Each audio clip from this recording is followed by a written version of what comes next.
Hoy en esta tarde estamos con Alex Fernando Garzón Zárate, un muchacho que venció a la adversidad. Pero veamos qué nos dice él. El camino hacia el éxito nunca es fácil. Muchas veces está lleno de obstáculos, fracasos y momentos de incertidumbre. El caso de Alex Garzón ha demostrado que la determinación y el talento pueden llevarnos más allá de nuestras circunstancias iniciales y convertir nuestras vidas en algo extraordinario. Alex, nacido con una capacidad normal de ver y oír alrededor de su primer año de vida, y comenzó a caminar. Su niñez lo transcurrió normalmente, a no ser la timidez que experimentaba en su primer ciclo escolar, ya que el papel de pirata no estaba en su mente. Prefería los números y soñaba con ser administrador de su propia empresa. Admite que su fuerte eran las matemáticas y le fastidiaba que Hilda Martínez, su profesora, le exigía una buena letra sin tachones en la escritura que le mandaba. Así transcurrió normalmente su ciclo escolar. Yo nunca tuve problemas en los estudios, siempre fui un estudiante que me acoplaba a todo lo que tenía que hacer en el estudio. Recuerdo que desde muy niño me gustaba aprender nuevas cosas, aprender a explorar lo que es la vida, aprender lo que es estudiar. Manifiesta Alex con una sonrisa de orgullo y satisfacción. Buenas tardes, Alex. Bienvenido a este segmento Voces que hicieron historia.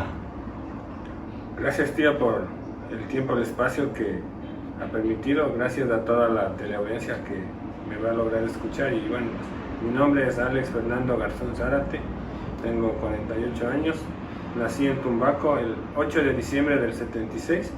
Mi padre, segundo Antonio Garzón Velasco, mi madre Rosa Matilde Zárate Bolaños, mi hermano Marco Garzón y mi hermano Patricio Garzón. ¿Casado, Alex? Sí, casado con María Augusta Granda Carrión. Ya, muy bien. Comencemos con el ciclo primario. ¿Dónde comenzaste? Mis estudios primarios inicio en el Jardín de Infantes Virginia La Arena con mi profesora, la Martita Guerra, que recuerdo. Ya. Sí. ¿Qué de vivencias? ¿Qué te acuerdas del jardín? Me acuerdo que de niño yo era un poco introvertido, tímido, no me gustaba socializar con la gente, me gustaba más el ámbito familiar, estar con mi madre, mi hermano Marco, que recuerdo, y importante, o sea, comenzar el inicio del aprendizaje en el jardín.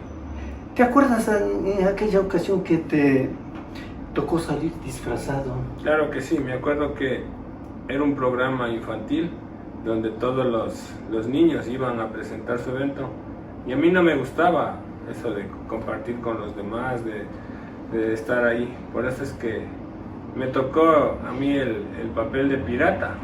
Yo no quería, me escondía hasta que me subí en la resbaladera y no quería saber nada del evento. Y recuerdo que mi hermano Marco me fue y me bajó de la resbaladera y me exigieron a participar en ese evento porque no me gustaba socializar con la gente en ese momento. Ya. Bueno, terminas el jardín y ¿a dónde fuiste? Fui al Colegio Brasil, que estaba ubicado en ese tiempo en la 12 de octubre y Colón. ¿No te gustaba la Roberto Espinosa? No es que no me gustara, sino que el Colegio Brasil estaba enfocado en mi familia, en mis 3 hermanos y creo que también era la decisión de yo estar en esa institución. Ya. Primer grado, ¿qué tal? ¿Con quién estuviste? Recuerdo que el primer grado, mi profesora era Hilda Martínez, una profesora enfocada en que todos sus alumnos tengan una buena letra, sepan escribir, tengan una buena caligrafía, una buena ortografía.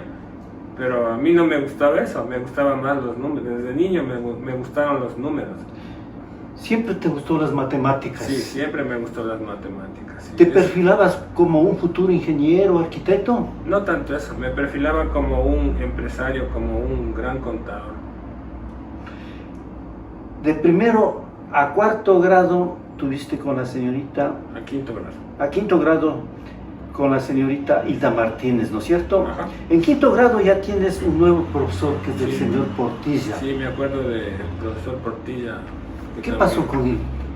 Un buen profesor que también supo darnos los primeros indicios de lo que era la educación. Pero recuerdo que en una tarde me había llamado a mi mamá y le había dicho que yo tengo un problema en la vista, que no avanzo a ver bien las cosas, que me estoy comiendo las tildes, en los números me estoy olvidando algo. Entonces eso fue un indicio de qué pasa conmigo en el campo visual. O sea que él les dio la primera señal. Sí, recuerdo que el profesor Portilla había conversado con mi madre y le había dicho que yo tengo algún problema en el campo visual. Pero tú eras completamente normal. Sí, ¿Qué notaste? ¿Algo en tus ojos? en ese tiempo no, solo que como que comencé a no ver a los lados, como que, o sea, me golpeaba así cuando veía a los lados. Pero no, yo recuerdo que no, todo era normal en ese tiempo. ¿Y qué hicieron de que les comunica esto el señor Portillo? Bueno, mi madre y mi padre siempre han estado pendientes de la salud, no solo de mí, sino de mis otros hermanos. Y me buscó un oftalmólogo, me llevó donde un doctor que me chequeó la vista y me dijo que tenía que usar solamente lentes, que no sabía nada más. En cierto modo, eso te alivió un poco, porque el resto de año no tuviste otra comunicación de Portilla, ¿no es cierto? No, eso fue lo que pasó y seguí con mis estudios, ¿no? Ya. Terminas el quinto académicamente bien, solamente con esta novedad en tus ojos. Sexto grado ya es muy especial. Hay una expectativa de a qué colegio miré, tal vez seguiré la carrera militar, porque el colegio Brasil era tipo militar, ¿no? Sí, sí era tipo militar en ese tiempo. Entonces esto es un año de sueños, vos soñando con irte al Dillon, ¿así era? Sí, mi expectativa era terminar el sexto grado y irme a estudiar en el colegio Luis Napoleón Dillon, porque me encantaban las matemáticas, me encantaba ser un empresario, tener esa carrera de contador. Y de hecho tú diste las pruebas para ingresar al Dillon, ¿qué pasó? Había muchos alumnos, había muchos alumnos y era complicado porque las pruebas eran largas y no pude ingresar por eso, porque no se pudo, porque había bastante alumno que quería ingresar a esta institución. Cuando tú sales de la escuela, ya estabas en primer curso, ¿no tuviste ningún problema con la vista? No, que yo me recuerde, nada que ver con mi vista. Pero ibas cambiando continuamente el número de lente, ¿no es cierto? Sí, los doctores cada año tenía el chequeo y me cambiaban la densidad de los lentes.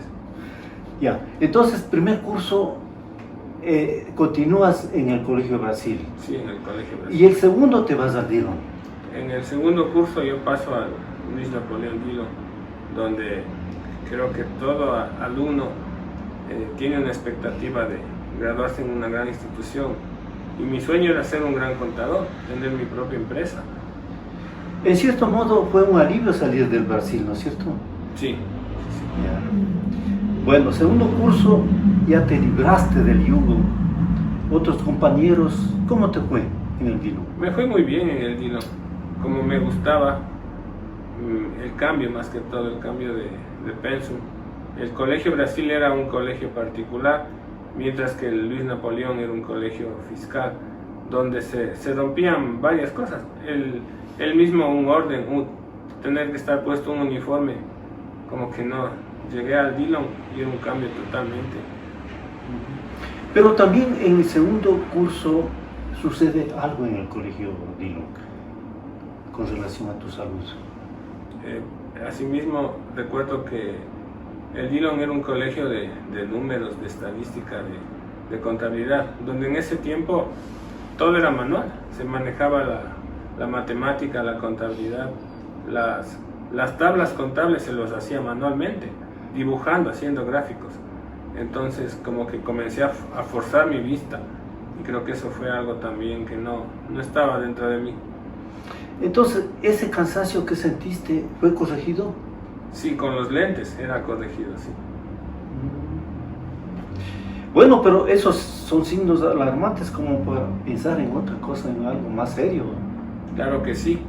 Llegué a tercer curso en el Dillon y me acuerdo que a mediados del año yo ya tenía bastante falencia en lo que es matemáticas, porque ya no avanzaba a ver las potencias, las ponía en otro lado o las ponía abajo, entonces había un error en eso y no podía seguir. O sea que ahí continuaron frecuentando o visitando más doctores, más especialistas. Sí, más doctores, sí. En tercer curso contactas con Ramiro Salazar. ¿Recuerdas? Sí, recuerdo que el doctor Ramiro me hizo una entrevista y me dijo que él conocía a un especialista que se llama el doctor Hugo Merino. Entonces mi madre, siempre preocupada en mi salud, en mis ojos, me llevó a este médico y me hizo unos exámenes más a fondo. Recuerdo que me hicieron unos estudios muy especiales donde él ya me dijo que yo tenía una enfermedad que se llama retinosis pigmentaria y que a la tarde o a larga yo me iba a quedar ciego totalmente. Esa enfermedad no era conocida todavía aquí. No se la conocía en ese tiempo. Estabas solamente usando lentes, ¿no es cierto? Ajá. ¿Y qué te dijo el doctor Merino? El doctor Merino me dijo que había que cuidar mucho mi vista, que yo tenía que dejar los estudios para no forzar tanto los ojos. Y ya pues me dijo que me preparara, que esta enfermedad es progresiva y que tarde o temprano yo iba a perder totalmente mi visión. ¿Y saliste del colegio? Salí del colegio a la mitad del tercer curso. ¿Preferible o no? Yo creo que en este tiempo no era preferible. Yo, como un adolescente lleno de sueños, de expectativas, para mí sí fue una frustración. Pero bueno, tarde que a la larga a veces uno se entiende por qué pasaron las cosas. Pero por tu salud era necesario, ¿no? Sí, era súper necesario. Claro, en ese tiempo, como eras joven. Pero tu ideal era ser un buen contador. Tener mi propia empresa, manejar yo, ser un gran administrador. Pero en definitiva, ¿qué te dijo Merino? Merino me dijo que esta enfermedad es congénita, es hereditaria, o también puede ser que de 1000 personas, en una persona da en la adolescencia, en la juventud. Entonces me dijo que tenía que cuidar mis ojos, tenía que primero prepararme, porque como les explico, tarde que temprano me iba a dejar ciego esta enfermedad. Bueno, a medio año saliste del colegio medio frustrado, pero también por tu salud te convenía hacer eso. ¿Y qué hiciste? Me quedé 4 años en este luto. Cuando a ti te pasa un evento, tienes algo, aparece un luto. Entonces, 4 años que me quedé ahí sin hacer nada, pensando en qué va a ser de mí sin la vista. Bueno, pero también esa para te sirvió para algo, para un acercamiento espiritual. Sí, recuerdo que en ese tiempo la hermana Consuelo, esposa del señor Caiza,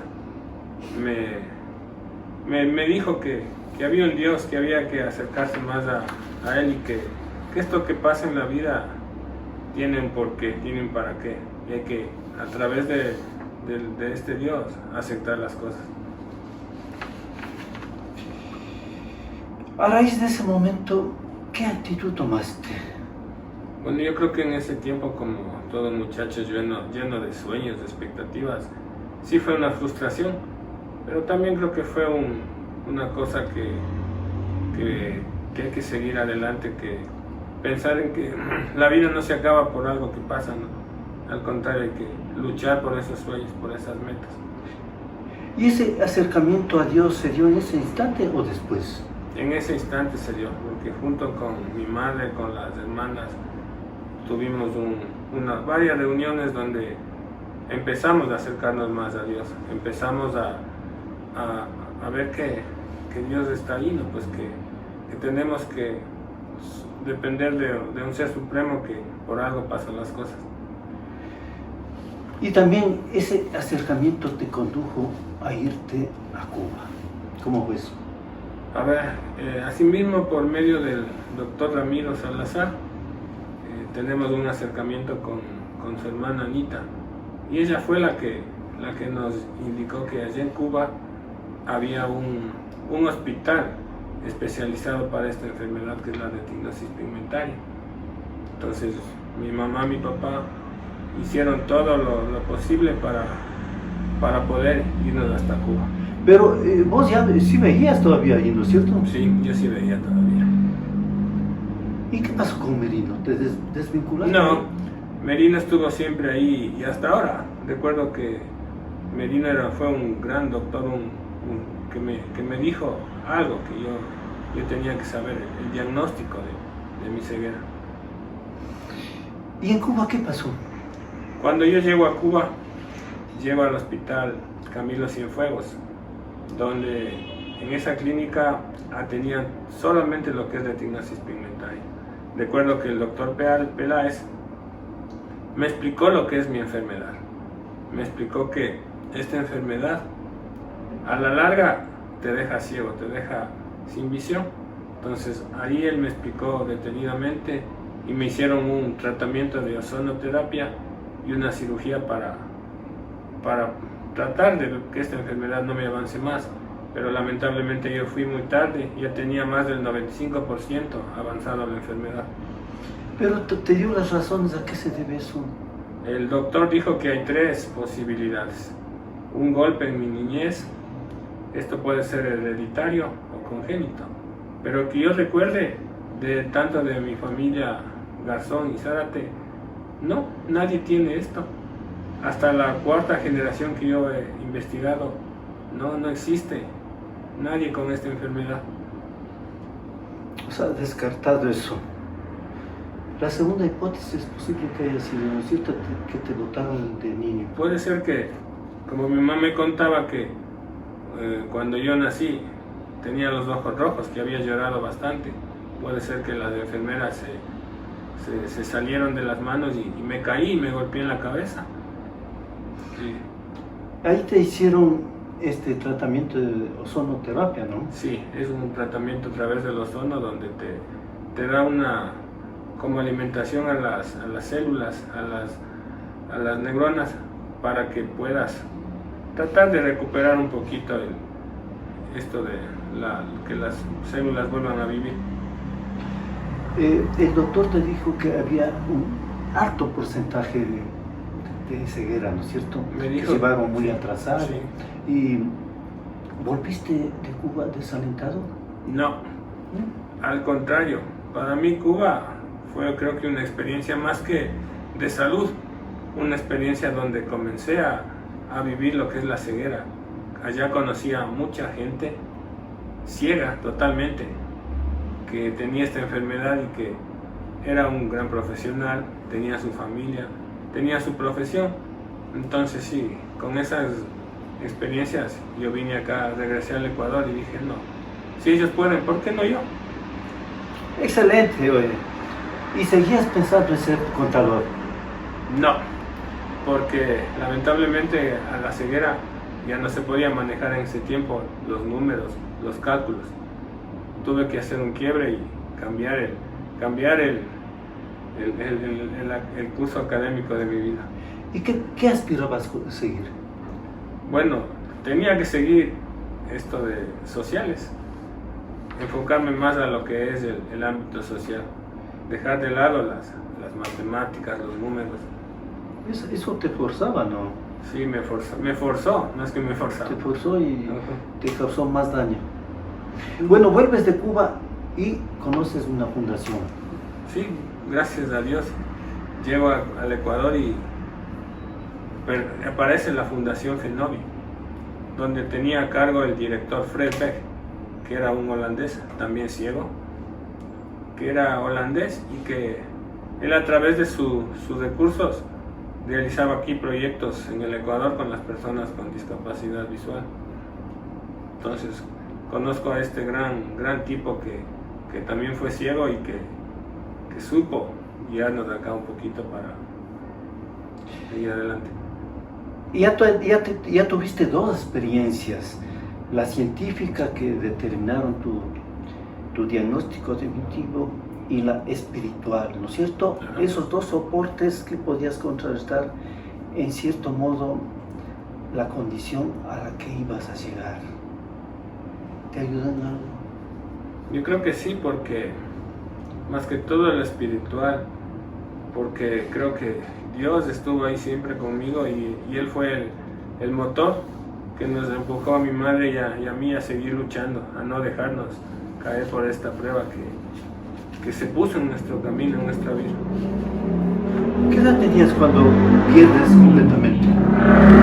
Yo tenía 22 años cuando perdí mi vista totalmente. Estaba en segundo nivel de la Universidad en Comunicación Social. Pero a los 19 es cuando todavía veías algo, ¿no es cierto? Sí, yo veía hasta los 22 años, todavía veía. Medio borroso, pero veías. Pero veía algo, ajá. Progresiva, ¿no? La enfermedad. Sí, es una enfermedad que poco a poco te va acabando la vista. Terrible. En la Fundación Fenovi, ¿qué nomás aprendes? Bueno, cuando yo llego a la Fundación Fenovi, llego y este holandés me dice que quiero hacer de mi vida, si quiero estudiar, si quiero seguir una profesión técnica, ¿qué quiero hacer? Me dijo en mi vida. Entonces yo le dije que yo quería estudiar, que quería ser un gran profesional. Entonces ahí aprendo el sistema braille, aprendo a usar el bastón, la regleta, el punzón, aprendo a las actividades de la vida diaria y también el lector de pantallas JAWS que es importante para nosotros poder manejarnos. ¿Ese es el último invento de la tecnología? No, porque ahora con el avance de la tecnología hay muchos programas, muchas aplicaciones que como que le están dejando de lado al JAWS. También la IA es algo que está superando a estos programas. Conclusiones. Esta es la trayectoria física de su pérdida visual y los centros oftalmológicos a donde acudió Alex. Y aquí viene la parte que amerita resaltar y aplaudir a este hombre tumaqueño que enorgullece a la familia. Desde que recibió la triste noticia que su enfermedad era irreversible y progresiva y que en algún momento perdería completamente la visión, se preparó psíquica y mentalmente que no se quedaría cruzado de brazos y constituirse un lastre para su entorno familiar. Muy difícil, los tipos así no se repiten. Alex se llevó esa fuerza y coraje pegada a su pecho, sin soberbias de la tierra que lo vio nacer. Esa de corazón grande, simple, derecho como los caminos que se meten en los maizales, sin doblar ni un poquito. Fuerte y noble como el eucalipto que se mantiene en pie, aún herido en las peores tormentas. Luchador empedernido, jamás le dijo que no al estudio para ir a dar batalla en el Leonardo Ponce, donde demostró que hablaba en serio. En frío, calor, vientos, lluvias, solazos, en camioneta o en bus, ahí estaba el gato dejando el alma. Dio todo en esa transpiración limpia que le permitió vivir uno de los momentos más sublimes de un estudiante: colgarse del pecho una medalla al mejor estudiante de la promoción. Tan pocos han logrado eso y sin conseguirlo reclaman grandeza. ¿Cómo fue tu paso por el Leonardo Ponce? Ya cuando yo perdía mi vista, no sabía a qué institución llegar. Entonces Fundación Fenovi me direcciona al Colegio Leonardo Ponce Pozo, integrado para personas no videntes. No era un colegio para personas ciegas, era un colegio integrado, donde nosotros éramos parte de esa institución. Entonces yo llego y ahí conocí a a grandes profesores, a grandes compañeros y que poco a poco con su empeño, su empuje, llegaron a ser unos bachilleres excelentes. ¿Ahí seguiste las ciencias sociales? Sí, ahí me gradué en lo que es mi bachillerato en ciencias sociales. ¿Alguna vez dijiste que la mejor etapa de tu vida fue precisamente en el Leonardo Ponce? ¿Por qué? Sí, porque ahí fui donde tuve el sueño de terminar mi carrera de bachiller y conocí a grandes profesores como Mónica Vinuesa, una gran maestra que me impulsó a seguir adelante, que me dijo que no me desperdiciara, que estudiara. Conocí al profesor Patricio Lazo, un gran maestro de matemáticas, ciego, que con su empeño, con su empuje, sabía mucho, sabía cómo llegar a los alumnos. Y también conocí al profesor Pablo Espinosa, profesor de historia, que también conocía mucho, tenía muchos saberes, mucho conocimiento y que ellos fueron un empuje para no rendirme, para terminar mi bachillerato. Bueno, te graduaste en el colegio Ponce. Dime, ¿cómo fue la graduación? Bueno, la graduación fue algo que, como todo joven, todo adolescente aspira a llegar a terminar sus estudios. Entonces sí fue un gran aprendizaje, fue un batallar también porque tuve que romper muchos obstáculos, tuve que estudiar, tuve que prepararme bastante para llegar a finalizar esa etapa de mis estudios. Fuiste declarado el mejor estudiante. Sí, yo llegué a sexto curso y cuando me gradué fui el primer alumno con honores y eso me sirvió para poder seguir adelante y conseguir mi siguiente avance en lo que es el ámbito académico. También fuiste abanderado del colegio. Sí, cuando estuve en quinto curso fui abanderado del pabellón de Quito. Pero también de que estás próximo a graduarte ahí, pensabas, ¿qué va a ser de mi vida? No te quedaste quieto. ¿Qué hiciste? No, porque, como les dije, mi profesor Patricio Lazo, él me dijo que para nosotros en ese tiempo, como personas ciegas, sí podíamos seguir avanzando.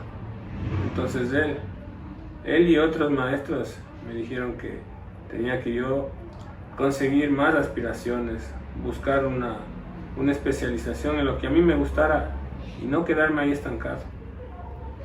Cuando terminas de Leonardo Ponce ya tenías 24 años y le vuelves a poner el pecho a la vida y al estudio, a la superación, a las ganas de ser alguien en la vida e ingresaste a la Salesiana a seguir comunicación social.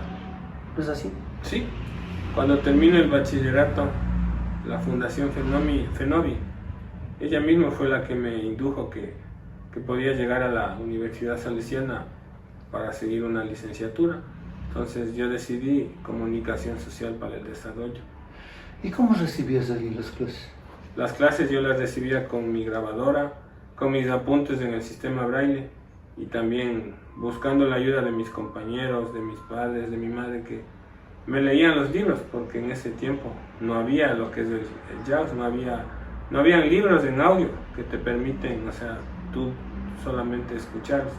Entonces sí fue un proceso difícil donde yo tenía que leer y bastante y buscar esas alternativas para yo poder tener acceso a los libros. ¿Dónde aprendes el braille? El braille yo lo aprendí en Fundación Fenovi. ¿Qué tiempo te llevó a aprender eso? 6 meses. Yo tuve una profesora no vidente que me enseñó esto del sistema braille. Debe ser muy difícil al principio, ¿no? Para nosotros las personas que nos quedamos ciegas en el transcurso de la vida, sí se nos complica porque empezar nuevamente a leer, escribir, es un poquito difícil. En cambio para las personas ciegas que nunca han visto, es fácil, porque la lectura con la yema de los dedos, sí es un proceso medio complejo donde tienes que tener súper desarrollado para la lectura. O sea que para la lectura del braille, el sentido del tacto es fundamental. Sí, tienen que tener muy desarrollado las yemas de los dedos para poder leer los puntitos, porque el sistema Braille es un alfabeto, es la combinación de puntos en alto relieve. ¿Cuántos años en la Salesiana? A ver, las salesianas son 5 años y uno más de la tesis. ¿Y qué tal la universidad? Sí, para mí fue una experiencia muy enriquecedora porque ahí aprendí a estudiar, aprendí a seguir el sabio consejo de mis maestros, de mis profesores, grandes compañeros que me apoyaron también, y sí fue una experiencia muy, muy linda, muy enriquecedora, porque ahí tuve la suerte de terminar este proceso académico. Tú eras el único no vidente, ¿no? Sí, yo fui el primer alumno en la carrera de comunicación social en la Salesiana. Te gradúas en la Salesiana en Comunicación Social para el Desarrollo. ¿Y en qué se basó tu tesis? A ver, yo recuerdo que mi tesis fue un proyecto de vida más que una tesis, porque yo quería dar a conocer a la gran audiencia lo que es ser una persona ciega, y mi tema fue enfocado en los deberes y derechos de las personas con discapacidad visual. Pero también en esa etapa tienes otra sorpresa. Llegas a la Fundación General Ecuatoriana. Sí, también fue, creo que cuando estaba terminando mi carrera de comunicación social, tuve la oportunidad de conocer a unas 2 amigas que ya pertenecían a esta Fundación General Ecuatoriana, donde ellas fueron las precursoras para yo empezar mi vida laboral. En todo lado recibiste ayuda, ¿no? Sí. Muy bien. Y después de la Salesiana, te vas a la Andina a sacar algún masterado. Yo realicé en la Andina una especialización en lo que es gerencia para el desarrollo. Qué bueno, qué buena cosa. Pero fue duro ahí el horario, ¿no? Sí, porque era en la noche, era después del trabajo. Entonces sí, el horario era de 6 de la tarde a 11 de la noche. ¿Llegabas a la medianoche? Llegaba como a las 12:30 a mi casa. ¿Y quién te traía? ¿Cómo hacían? Ahí a veces tenía que alcanzar a los buses de la Floresta para tomar el último bus a Tumbaco, o a veces mi papá, en ese tiempo que sí manejaba, me iba a ver, o mi hermano Patricio también. Ellos a veces me iban a ver. Y también cuando estuve en la Andina, yo ya estuve casado con mi esposa y tenía un gran compañero que él también me llevaba en su auto. Síntesis, actividad laboral. Trabajaste en empresa Spartan del Ecuador, luego en Club Pelícanos Casablanca como promotor de turismo, luego ingresas al Banco del Pichincha como asesor de mercadeo, continúas en el Banco del Pichincha de analista de control de calidad. Háblame algo del Banco del Pichincha. Ya. Yo empecé como se dice, mi carrera laboral en Spartan del Ecuador, una gran empresa de productos químicos, donde ahí estuve 1 año y participé en algunos proyectos. Luego llego al Pelícanos y Piqueros, que es una empresa promotora de turismo, donde igual estuve 1 año. Y después, cuando se da esto del boom de las personas con discapacidad, que teníamos que trabajar en una empresa, me llaman por ahí. Rita Villagómez había dado mi hoja de vida y me llamaron del banco. Yo al principio no quería ir a trabajar allá porque yo estaba en otro puesto. Entonces sí, decía, no creo, ¿para qué? O sea, no, como que no me inspiraba a ir al banco. Pero bueno, tanto fue la insistencia que a la 8ª vez que me llamaron, fui a probar, dije, a ver qué me ofrecen, y ya pues ingresé en el banco y ya voy 15 años. comencé como asesor de telemercadeo y poco a poco he ido escalando, he ido creciendo. El banco me ha dado la oportunidad de crecer laboralmente y ahora soy parte del grupo de analistas de calidad. Toda la vida has pasado estudiando, superándote. 15 años en el poderoso Banco de Pichincha, en puestos que has ido ascendiendo poco a poco. Ahí conociste a tu esposa. Sí, el banco también, más que ¿cómo se podría decir?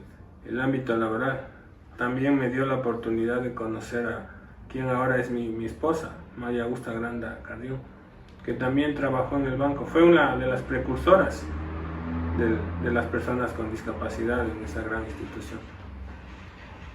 ¿Qué tiempo te falta para jubilarte? A ver, yo llevo 17, me faltan 7, 8 años para mi jubilación como persona con discapacidad. Ya no te falta mucho. Designios de Dios. Muy bien, Alex. ¿Eres creyente? Sí, mucho. Creo mucho en Dios. ¿Recuerdas que alguna vez asististe al Coliseo General Rumiñahui? ¿Qué era? Claro, fue una experiencia para mí buena, para mí trascendental, porque en ese tiempo, cuando toda la gente quería, me acuerdo en el Coliseo Rumiñahui, buscar un milagro de vida. Con el Padre Tardí. Con el Padre Tardí, sí. Entonces yo estaba ahí en primera fila, ahí pues asistí a ese programa. Yo también estaba ahí y tengo fotos, Alex. Sí. Entonces recuerdo que mi sueño era supuestamente ir a ese evento y volver a recuperar mi vista, pero Dios te dice un ratito, ¿no? Te dice, no es por este camino, hay que ver las cosas como Él te dice, ¿no? Entonces yo creo que sí, Dios me ha dado muchos designios, me ha dado muchos caminos, me ha dado muchas cosas, y bueno, pues hay que escuchar la voz de Él y saber que las cosas pasan por algo, ¿no? Oye, Alex, todo lo que me has contado me ha conmovido. Tu peregrinar por diferentes institutos y clínicas buscando una solución o una cura para tus bellos ojos verdes. Pero lo que más me ha impactado es escucharte el mensaje que Dios te dio. Pero tú dijiste que uno cuando no entiende se pide a Dios cosas. En mi época yo quería ver y Dios me dijo, no vas a ver, porque mi misión era otra en el mundo.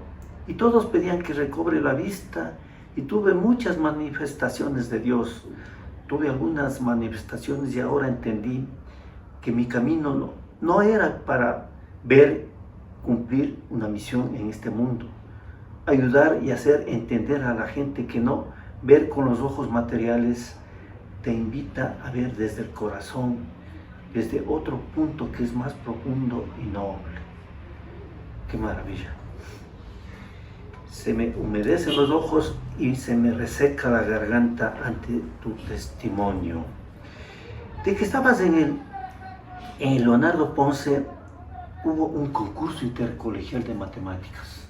¿Cómo fue? Claro, recuerdo que cuando estaba en quinto curso, mi profesor Patricio Lazo, un gran sabio de las matemáticas, me enseñó a calcular, a multiplicar en cifras de 2 a través de la memoria.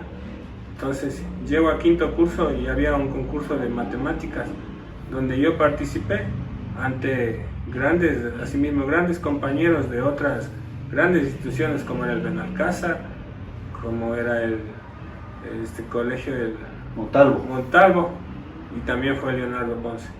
Entonces yo recuerdo, voy al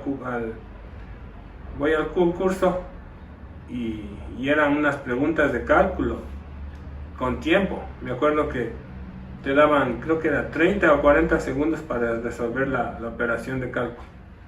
Entonces mi profesor Patricio Lazo me enseñó una técnica para poder resolver con agilidad esas pruebas de cálculo. Y ya pues yo lo hice y les gané el concurso a compañeros videntes que sabían mucho de lo que es la matemática. Qué orgullo. Desarrollaste la memoria, son compensaciones, el tacto también, ¿no? Sí, cuando tú pierdes un sentido, es importante que los otros sentidos reemplacen al que lo has perdido. Entonces en mi caso, yo perdí la vista, pero he desarrollado el oído, el tacto, que son sentidos que reemplazan a la vista. A propósito de los sentidos más desarrollados, ¿cuál es tu arma más poderosa que tienes? El bastón, porque el bastón es un gran instrumento para las personas que no podemos ver. Este bastón es una herramienta que te permite movilizarte solo en la calle. ¿Qué propiedad tiene el bastón más de la protección que te brinda? Ya, el bastón es un símbolo, es un instrumento para las personas que no vemos. Hay tres tipos de bastones. El bastón verde, que es para las personas sordas ciegas. El bastón blanco entero, para las personas que tienen un poco de visión. Y el bastón blanco con punta roja, para las personas ciegas totales. ¿Tú usas el bastón blanco? El bastón blanco con punta roja, que significa... El bastón tiene tres colores, negro, blanco y rojo. El blanco y el negro significan ausencia de luz y el rojo significa peligro. ¿Y cómo es la rehabilitación de una persona con discapacidad? Claro, pues la rehabilitación es aprender herramientas que te permitan ser autónomo en tu vida. En mi caso, la vista, yo aprendí a manejar el bastón, a manejar el sistema braille, la computadora a través de los lectores de pantallas, el teléfono ahora con las diferentes aplicaciones. Entonces son herramientas que te permiten ser autónomo en tu vida, manejarte solo y no depender de los demás. Alex, de la FENOVI guardas gratos recuerdos, aprendiste muchas cosas, pero también ahí fue que conociste a María Augusta. No, en la FENOVI no conocí a María Augusta, la conocí en el trabajo, en el Banco Pichincha la conocí. Háblame algo de ella. Bueno, pues cuando yo llego a Banco Pichincha, fue sorpresa que me encuentro que María Augusta fue la pionera, la que empezó esto de la inserción laboral en esta gran institución. Entonces yo la conocí y ya pues era una persona con discapacidad visual que ya que trabajó ahí bastantes años y que abrió el camino para nosotros para poder insertarnos en lo que es en el ámbito laboral. Oye, Alex, esta parte no entiendo. ¿Cómo le conociste a ella? Le conocí en el banco cuando yo iba al almuerzo. Entonces había una trabajadora social en el banco, una gran amiga que me presentó a María Augusta y ya pues la conocí ahí, salimos, nos conocimos y ahora ya somos pareja, llevamos ya 11 años de casados. Pero, ¿cómo le ves? O sea, con los ojos del alma, del corazón. Yo la veo a ella como toda una gran mujer, con un gran espíritu, con una gran personalidad, y la veo como mi compañera de vida, donde cuando tú no ves a la persona con otra perspectiva, con los ojos del alma, ves con esas actitudes que tiene la otra persona, con esas cosas como son su carácter, su personalidad, su forma de ser. Entonces ves a otra persona a través de los ojos del corazón, a través del alma, o sea, ves con otra mirada. Ella te perfeccionó el braille. Y no solo el braille, sino con ella aprendí otras técnicas para yo poder ser una persona autónoma. Y también ella creo que ha aprendido mucho también de mí. ¿Qué tiempo de romance antes de casar? Tuvimos con ella 1 año 3 meses.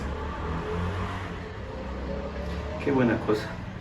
Te ha ido bien en la vida, mi querido Alex, ¿no? Sí, no me quejo. Gracias a Dios y he podido crecer en lo que es en el ámbito laboral, en el ámbito familiar y también ser un gran profesional.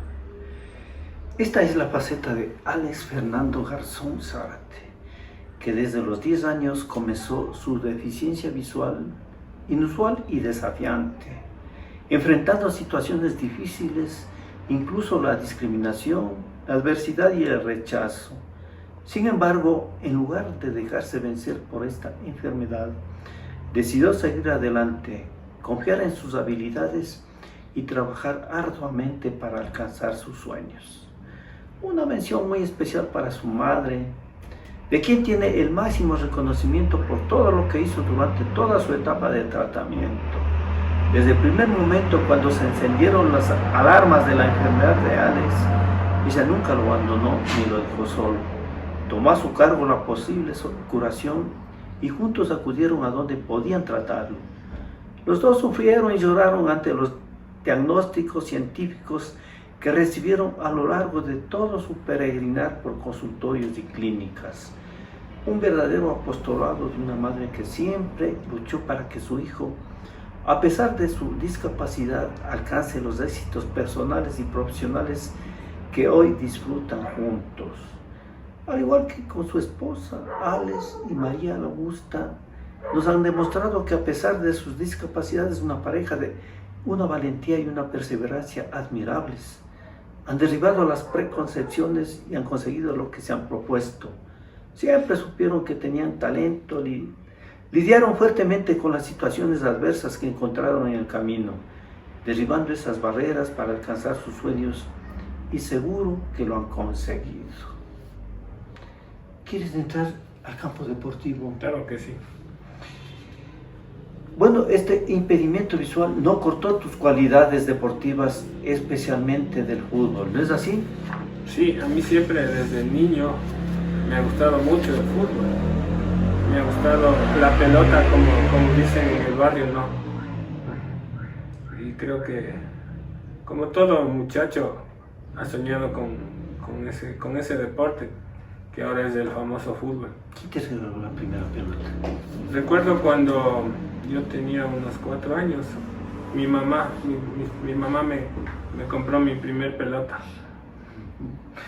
También practicaste el fútbol en el Leonardo Ponce, ¿no? Sí, cuando yo ya estuve ciego, aprendí a jugar el fútbol con los balones sonoros. ¿Qué son? Los balones son unos balones de fútbol profesional que dentro tienen un cascabel. Entonces tú a través de los sonidos te guías y puedes desarrollar el fútbol. Es fácil así. No es fácil, porque tienes que tener muchas habilidades para saber a dónde va la pelota, y también tienes que tener técnica para no chocarte con los otros futbolistas. ¿Marcaste goles con esa pelota? Sí, marqué, tuve la suerte de participar en la selección de Pichincha, de las personas no videntes. Entonces en el campeonato de interprovincial, que fue la final en Ambato, yo marqué el segundo gol, que fue el gol del campeonato. Qué bueno.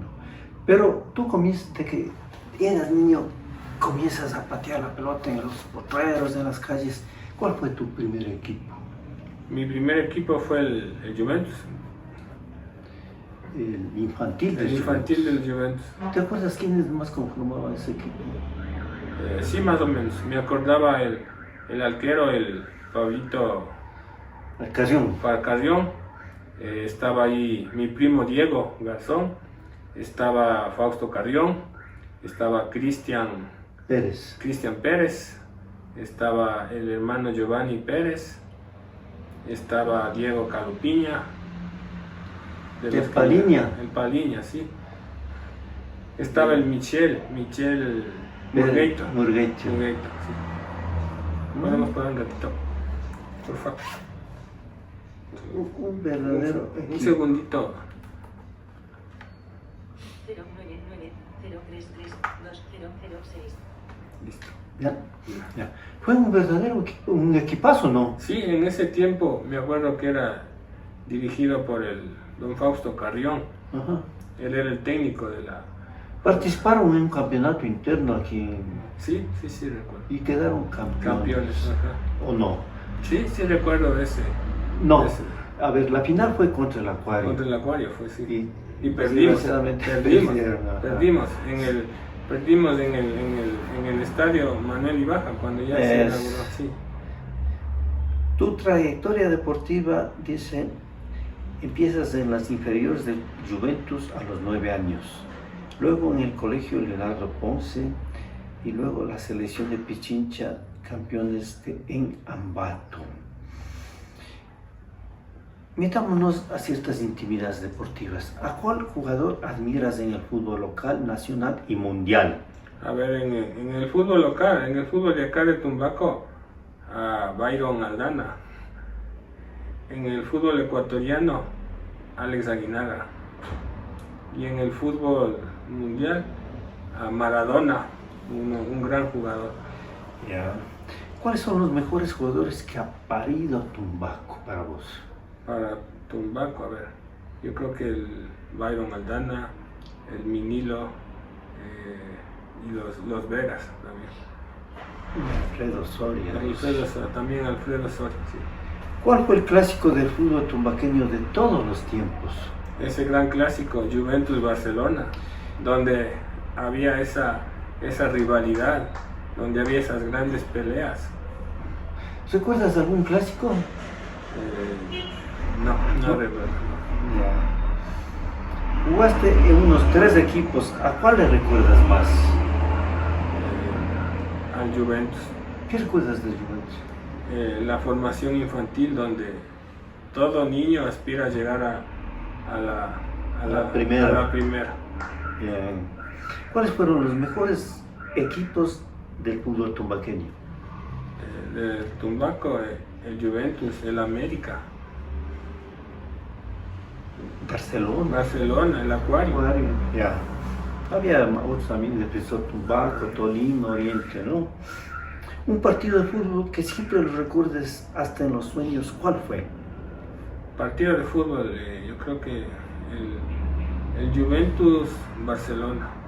Ese fue el que hubo una gran bronca. Ajá, sí, que hubo una gran pelea, donde salimos corriendo del estadio. Del estadio. ¿Integraste alguna selección? La selección de Pichincha en las personas con discapacidad.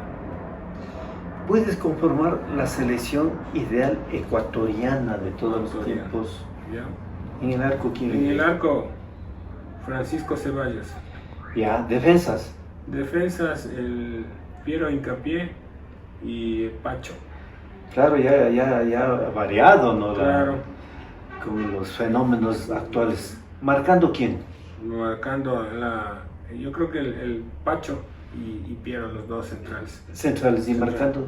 En la derecha, el conocido, el Ferrocarril, Ulises de la Cruz. ¿Y en la otra? Y en la otra banda por la izquierda, el Chicharra, Pablo Ambrosio. Ya. ¿Volantes quiénes son? Volantes, grandes volantes. El Moisés Caicedo. Ya, uno. Otro gran jugador, Chucho Bolaños. El Chucho Bolaños. Ya. ¿Y quién más? Alex Aguinaga. Alex. Y Antonio Valencia. Ya. ¿Y adelante? Adelante, el Team Delgado. Ya, uno. Y por el otro, el falso 9, Plata, Joa Plata. Le dejaste afuera al inolvidable Alberto Pérez también, sí. Ya. ¿Quieres que te cuente una anécdota de Alberto Spencer? A ver. El año parece que era en 1966, una final de la Copa Libertadores de América entre Peñarol, uruguayo, y River Plate de Argentina. En Uruguay y en la Argentina igualaron en los cotejos. Ya. El uno ganó en el Uruguay y el otro en la Argentina. Y el tercer partido de desempate se van a jugar en Santiago de Chile. Ya. Estaba ganando hasta 7 minutos del segundo tiempo, estaba ganando River Plate 2-0. Y hay una bola en la que el gran Alberto manda un cabezazo Y el arquero del River Plate era el famoso Amadeo Carrizo, el mejor arquero argentino que han tenido en todos los tiempos. Y él, en vez de coger con las manos en forma media displicente y sobrada, apara con el pecho. Ya. Eso les indignó a los uruguayos. Les encastó tanto que... ¿Sabes a cómo terminaron? Dieron la vuelta. Dieron la vuelta. Ganaron 4-2. 2 goles del famoso Alberto. Otro de Abadí y otro de Rocha. 4-2 ganaron y quedaron campeones de la Libertadores de América, Peñarol. Y después fueron a jugar la Intercontinental, que se llamaba en ese entonces, contra el Real Madrid en España. Ya. Y también ganaron al Real Madrid. Real Madrid. Un poderoso equipo ese Peñarol, en el que destacaba nítidamente el ecuatoriano Pedro Alberto Especer Herrera y también el peruano Juan Joya. Además del fútbol, ¿qué deportes practicas o practicabas? A mí me gusta la bici estática y la natación. Creo que son dos deportes que los puedo yo realizar con mi ceguera. ¿En qué puesto te desempeñabas o jugabas mejor? Delantero, centro delantero. ¿Y en qué otro puesto te gustaba jugar? Jugaba también de defensa. ¿Marcando? Marcando, sí, de 5. Ya. ¿Qué apodo tenías en el fútbol? A mí siempre me dijeron el gato. Los ojos gatos. ¿Por qué o de qué estás más agradecido en la vida? Yo creo que de Dios, porque Él es el creador de la vida y el motor que pone todas las cosas en nuestro caminar. ¿Cuál es el mejor libro que has leído? La ceguera de José Saramago. ¿Hace qué tiempo leíste? Hace unos 8 años atrás. Ya con Braille, ¿no? Ya con braille, sí. Con braille y en digital. ¿Qué te parece? Muy bueno, porque ¿Cuál es el fondo del...? el libro te habla de una persona que de la nada se quedó ciega y tuvo que vencer esas barreras, esos obstáculos. ¿Sí? En este libro habla de lo que es la ceguera. O sea, tu historia, pues. Sí, Claro. podríamos decir mi historia. Porque también nació viendo Sí, en el libro, ¿no es cierto? Exactamente. O sea, seguiste los mismos pasos. Qué bueno. Si solo pudieras llevar 3 cosas a una isla desierta, ¿qué serían? Agua para sobrevivir, una brújula para saber en qué lugar estamos y mi bastón. Y un libro también, ¿no? Un libro, sí. Si pudieras salvar una cosa material de un incendio, ¿qué salvarías? Mi bastón. Claro. ¿Qué lugar del mundo te gustaría visitar y por qué? Me gustaría, bueno, yo he visitado muchos países, muchos lugares con mi esposa, pero si tendría que volver a un lugar, Los Ángeles, California, Las Vegas. Las Vegas. Ajá. Ya. ¿En qué tiempo de la historia te hubiera gustado vivir? Me hubiera gustado vivir en la época de las bellas artes, con Leonardo, Miguel Ángel, todo lo que es la literatura, las bellas artes. Italia, Florencia, Florencia. ¿no? ¿Alguna vez has soñado algo que luego se ha hecho realidad? Sí, ¿Qué fue? he soñado muchas cosas que han pasado en mi vida, que sí, o sea, a veces los sueños son como unas alertas a lo que te Avisos. avisos que te va a pasar en la vida. ¿Y qué soñaste? He soñado en lugares que he visitado, he soñado en lugares que tengo que estar, he soñado en personas a quien también las he conocido. ¿Alguna vez has tenido una premonición? Sí, ¿Cómo sí, fue? sí. Premonición, por ejemplo, cuando yo veía que luego me iba a quedar ciego, yo ya sabía eso. ¿Así? Sí. ¿En qué edad fue? Cuando tenía más o menos unos 11, 12 años. ¿Cómo fue el sueño? El sueño fue en el mar. Yo estaba en el mar, estaba en un lugar en el agua y estaba todo negro, todo oscuro. Signo de ceguera. Signo de ceguera, sí. Ya. ¿Qué enfermedad te da más miedo? El cáncer. ¿Y a qué personaje histórico admiras? A mi madre, porque creo que mi madre es una guerrera, es una luchadora incansable que no, hasta cuando cierre sus ojos ella no se va a cansar de luchar. E históricamente, ¿a quién sería? Históricamente, yo creo que al que creó la imprenta, al que creó el avión, fueron unos dos instrumentos desafiantes para la sociedad y al mismo tiempo que se los utilizó y que nos llevó a ser parte de nuestra vida. ¿A través del braille? A través del braille, también a Luis Braille. Él es el creador del Sí, braille. él creó el sistema braille. ¿Qué injusticias te revuelven más el estómago? La mentira y también la discriminación. ¿Qué es lo que más te hace sentir orgulloso o satisfecho? Ayudar a quien lo necesite. Ser parte de esa persona que necesite y ayudarla en lo poquito o lo mucho, darle una mano, decirle, a ver, ¿qué te puedo ayudar? ¿Y qué es lo que más valoras en una amistad?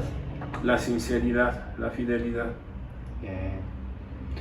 ¿Preferirías vivir sin internet o sin bañarte? Sin internet. ¿Está bien mentir alguna vez? Creo que la mentira es algo que todos lo hacemos, pero que no está bien. No me gusta, no me gusta la mentira. Así sea para ayudar a alguien. Así sea, no se debería mentir, pero lo hacemos. ¿Qué harías mañana si ganaras $1 millón? $1 millón. Creo que yo les ayudaría a los que necesitan, especialmente a mi familia, poniéndome una empresa. Para que ahí que trabajen todos los que podamos. ¿Qué es lo que más te apasiona en la vida? La naturaleza. Me gusta mucho la naturaleza, me gusta estar en contacto con los animales, con el agua, con el mar. Es lo que más me apasiona, el mar.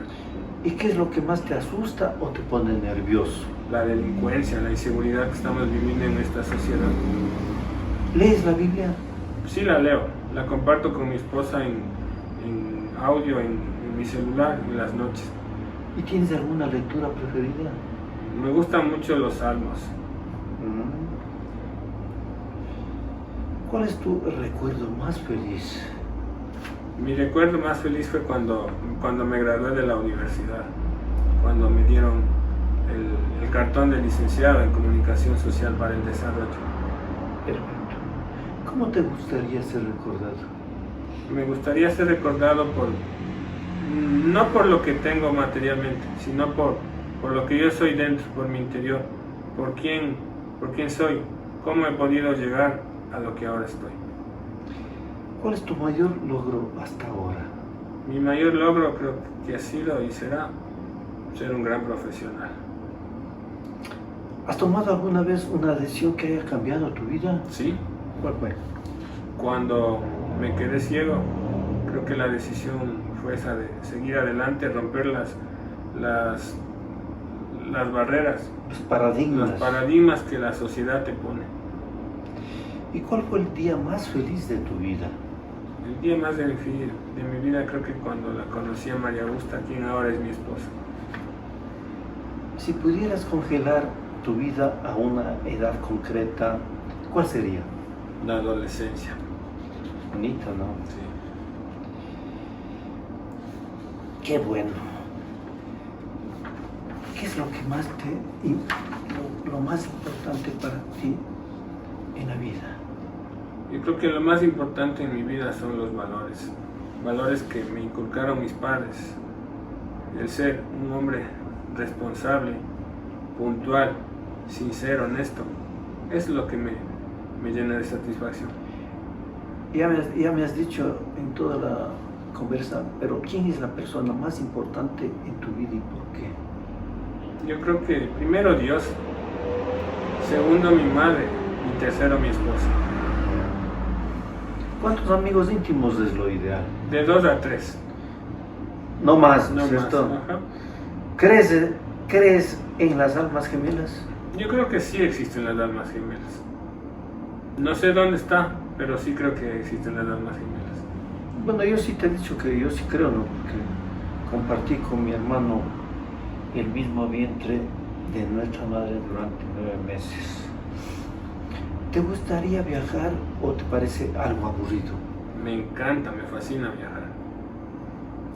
¿Tienes algún grupo donde se reúnen personas no videntes? Sí tenemos, no solo uno, algunos grupos, pero creo que cuando vino la pandemia tuvimos un grupo de personas no videntes en la cual socializamos y tuvimos muchas anécdotas, muchas experiencias para vencer esa época que fue la pandemia. Bueno, ya me vas a contar una anécdota de esas. ¿Cómo es la vida con una discapacidad visual?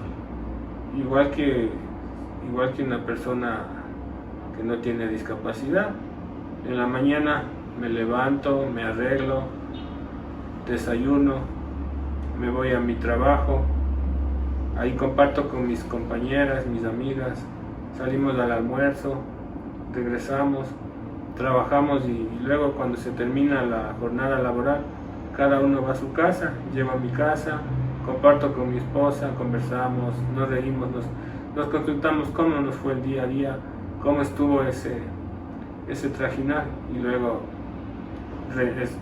rezamos un poco, escuchamos la televisión y terminó el día.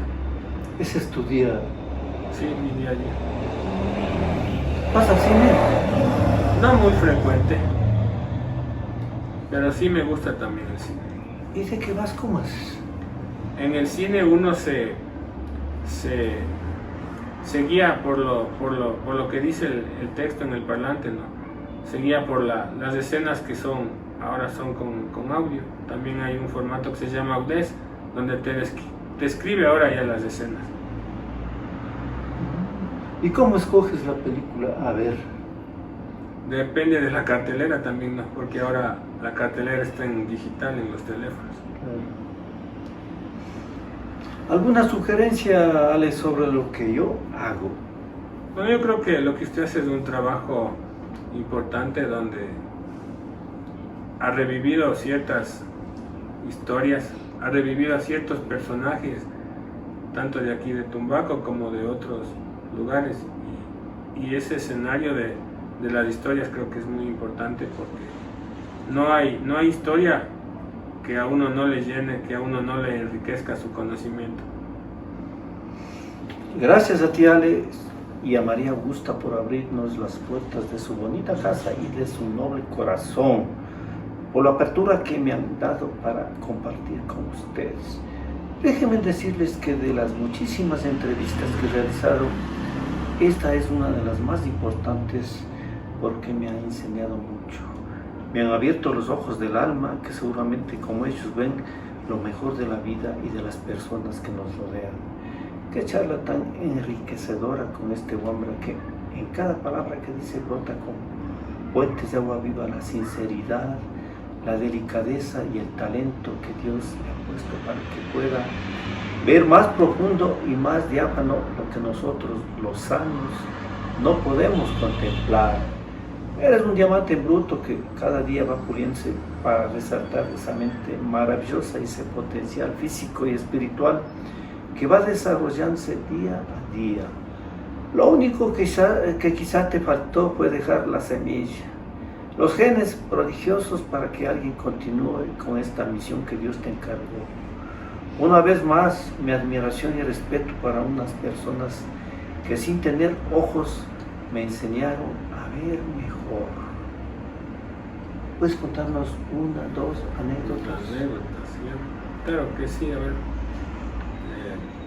Cuando a mí me gustó desde muy niño el fútbol y cuando se escuchó esto de las eliminatorias, recuerdo en el Estadio Olímpico Atahualpa, decía yo también, quiero participar, ¿cómo será estar en una tribuna sin poder ver?